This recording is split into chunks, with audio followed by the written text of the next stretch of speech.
దాంతోపాటు ఆస్పిరెంట్స్ కూడా నరసింహ గారు స్టార్టింగ్ నుంచి కూడా మీకు అందరికీ తెలుసు అసలు ఏం జరిగింది ఏందనేది. సో సానుకూలంగా ప్రభుత్వం స్పందించి వాయిదా వేసింది. ఎటువంటి సెలబ్రేషన్లకు ప్రిపేర్ అవుతున్నారు నిరుద్యోగులు? ముందుగా తెలంగాణ రాష్ట్ర ముఖ్యమంత్రి ప్రజాపాలన అధినేత ముఖ్యమంత్రి రేవంత్ రెడ్డి గారికి తెలంగాణ వ్యాప్తంగా ఉన్న విద్యా నిరుద్యోగుల పక్షాన ప్రత్యేక కృతజ్ఞతలు చెప్తా ఉన్నాం. ఎందుకంటే ఆనాడు 10 ఏళ్ల పరిపాలనలో బీఆర్ఎస్ కుటుంబ పరిపాలనలో అన్యాయానికి ఆగమైపోయి జీవితాలు సర్వనాశనం అయిపోయిన విద్యార్థి నిరుద్యోగుల పక్షాన పోరాడి నిలిచిన గౌరవ ముఖ్యమంత్రి రేవంత్ రెడ్డి గారు ప్రమాణ స్వీకారం రోజునే ఎల్బీ స్టేడియం వేదికనే ఏమన్నారు, ఇది నిరుద్యోగులు విద్యార్థులు ఏర్పాటు చేసుకున్న ప్రభుత్వం ఇది, ఆ ప్రభుత్వంలో విద్యా నిరుద్యోగులకు ప్రాధాన్యత ఉంటుంది, వాళ్ళ అంశాలు మేము తీసుకుంటామని చెప్పారు. దానికి అనుగుణంగానే వెనువెంటనే టీఎస్పీఎస్ని ప్రక్షాళన చేసి దానికి చైర్మన్ నియమించి గ్రూప్ 1 సక్రమంగా నిర్వహించడం జరిగింది.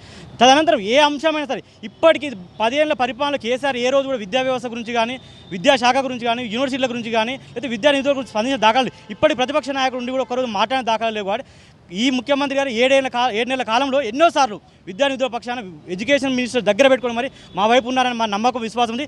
ఈ వేదిక నుండి ఈరోజు హెచ్చరిస్తూ ఉన్న బీఆర్ఎస్ గుండాలైన ఆనాడు దొర గడియల కింద మోచేతి నీళ్ళు తాగుతూ కుక్కల్లా మారిన బాల్కసుమ, ఎర్రలో శ్రీనివాస్ మరియు గాదర్ కిషోర్ లాంటి నాయకులకు హెచ్చరిస్తూ ఉన్నాం. బాధ్యత మెలుగండి అని చెప్తా ఉన్నాం. ఎందుకంటే ప్రజాప్రభుత్వాన్ని బదనా చేయడమే భాగంగా ఎన్నుకున్నారు. కాబట్టి మీ రాజకీయాలు ఇప్పుడు కాదు, తెలంగాణ ఉద్యమంలో ఎలా అయితే రెచ్చగొట్టి నిరుద్యోగ విద్యార్థులను రెచ్చగొట్టి ప్రాణాలు తీయడానికి కారణమయ్యారో మళ్ళీ రెచ్చగొట్టడం చూశారు.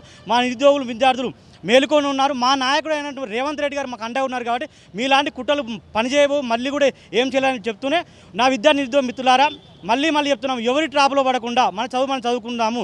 మన పక్షం నిలబడే నాయకుడు రాహుల్ గాంధీ గారు, ఇక్కడ రేవంత్ రెడ్డి గారు ఉన్నారు. కాబట్టి ఏ మేధావులు కుహాన మేధావులు కోచింగ్ సెంటర్ల నాయకుల వల్ల పడకుండా మీరందరూ చదువుకుంటూ ముందుకు వెళ్ళాలని వాయిదా పడడం వల్ల సమస్యలు చెప్తాం. డిఎస్సి అభ్యర్థులు కూడా ప్రత్యేకంగా చెప్తా ఉన్నాం. డిఎస్ అనేది టెట్ అనేది నిరంతరం జరిగే ప్రక్రియ, ఎలిజిబిలిటీ ప్రక్రియ జరుగుతూనే ఉంటుంది. డిఎస్సి వస్తూనే ఉంటుంది. మనకి జాబ్ క్యాలెండర్ ఇస్తామని చెప్పారు. ఈ డిప్యూటీ సీఎం గారు కూడా చెప్పారు. కాబట్టి ఎక్కడ కూడా నిరుద్యోగుల విద్యార్థుల పక్షాన్ని నెగ్లెక్ట్ చేసింది లేదు ఈ ప్రభుత్వం. మీరు నిశ్చింతగా చదువుకుంటూ పోతూ మనం పోవాలని కోరుకుంటూ మళ్ళీ ఒకసారి తెలంగాణ రాష్ట్ర ప్రభుత్వానికి, రాష్ట్ర వ్యాప్తంగా ఉన్న మంత్రులకు, మేధావులకు ప్రతి ఒక్కరికి ధన్యవాదాలు చెప్తూ ముఖ్యమంత్రి గారికి ధన్యవాదాలు ప్రత్యేకంగా.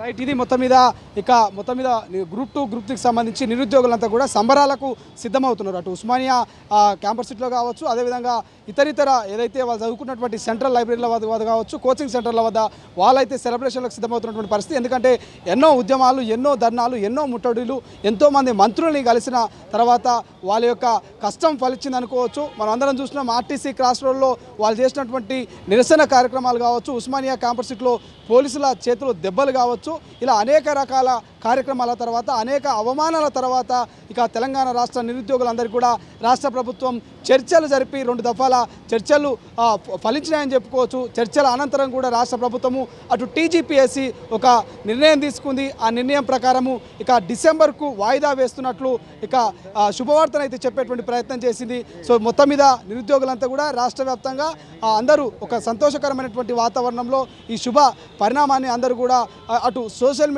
మీడియాలో పోస్ట్ చేసుకుంటూ అందరితో షేర్ చేసుకున్నటువంటి పరిస్థితి ప్రస్తుతం మనకు కనిపిస్తోంది. అసలైన తొలి వెలుగు. ఫాలో వాట్సాప్ @తొలి వెలుగు official.